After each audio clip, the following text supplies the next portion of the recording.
మానసికంగా ఎంత కృంగదీయాలో అంతా కృంగదీసే ప్రయత్నం చేస్తున్నారు. ఫీల్ అవుతున్నావా?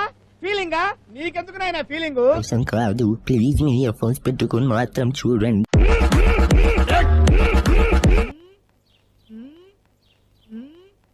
నడిగిరికి వణకం. సినిమాల్లో వర్క్ చేసిన వాళ్ళు, ఇండస్ట్రీలో వర్క్ చేసిన వాళ్ళు రాజకీయాల్లోకి రాకూడదా? ఏమిటా డొంక తిరుగుడు మాటలు? చెప్పాల్సిందేదో సూటిగా చెప్పు. ఎంత భాండాలన్నా వేసేస్తాము, ఎంతైనా ట్రోల్ చేసేస్తాం. పాపం ఫీల్ అన్నట్టున్నారు. రాసుకొని అన్నిచ్చే డబ్బుల కోసము కక్కుర్తి పడబాకు.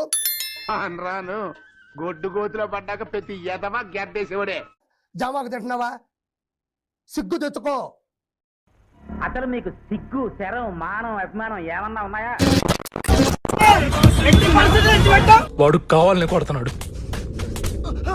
దాన్ని మీరు సపోర్ట్ చేస్తున్నారు. నిజంగా భయం వేస్తుంది. వణుకు వచ్చేసింది నా కడుపులో. ఈ రోజు నుంచి ఇక లైఫ్ లో ఏ రాజకీయాల గురించి నేను వెళ్ళను. ఇప్పుడు చెప్పేది ఇప్పుడు రాజకీయాలు అనేవి నా నోటు ఇక ఫరక్ దలుచుకోలేదు. సడన్ గా ఈ నిర్ణయం తీసుకోవడం వెనక నా కుటుంబం ఉంది. దయచేసి నా కుటుంబాన్ని నన్ను మన్నించు. అది నా తప్పే. నువ్వు చాలా షార్ప్ రా, అందుకే అంత లేట్ గా క్యాచ్ చేసావు. Thank you sir. నా బిడ్డలు, నా భార్య, అదొకటి అన్న నన్ను క్షమించు. ఎందుకు ఎవరు తిడుతున్నారనే, సోషల్ మీడియాలో తిట్టారనే, కేసులు పెడుతున్నారనే వాళ్ళనే అమ్మ నా బూతులు తిడుతున్నారు. మగాళ్ళని తిట్టరా, ఆ మాత్రం నాకు ఒక ఇంగితం ఉంది.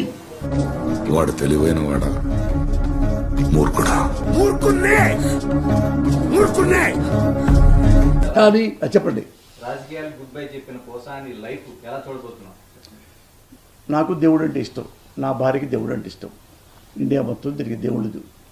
నేను నా ఫ్యామిలీ కలిసి వేలాంగిణి మాత గుడికి మోకాళ్ళ మీద పాక్కుంటూ వెళ్దామని మొక్కుకున్నాను.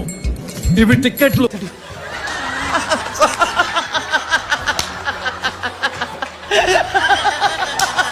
థ్యాంక్ యూ గణేష్ గారు. బాయ్ అన్న. గణేష్ గారు చాలా చేయాలని నేను చేస్తాను. మీరు చేయండి, సబ్స్క్రైబ్ చేయండి, గంట చేయండి, లైక్ చేయండి, షేర్, ప్లీజ్ సబ్స్క్రైబ్. రోజాకి ఒకప్పుడు పేకాటాడడం అంటే బాగా ఇష్టం అని ఒక ప్రచారం ఉంది. నిజమా? దుర్గమ్మ గారు దయచేసి మీరు అట్ట పళ్ళు బయట పెట్టి నవ్వకండి. ఊళ్ళో జనాలకి దడుపు జనాలు వస్తున్నాయి.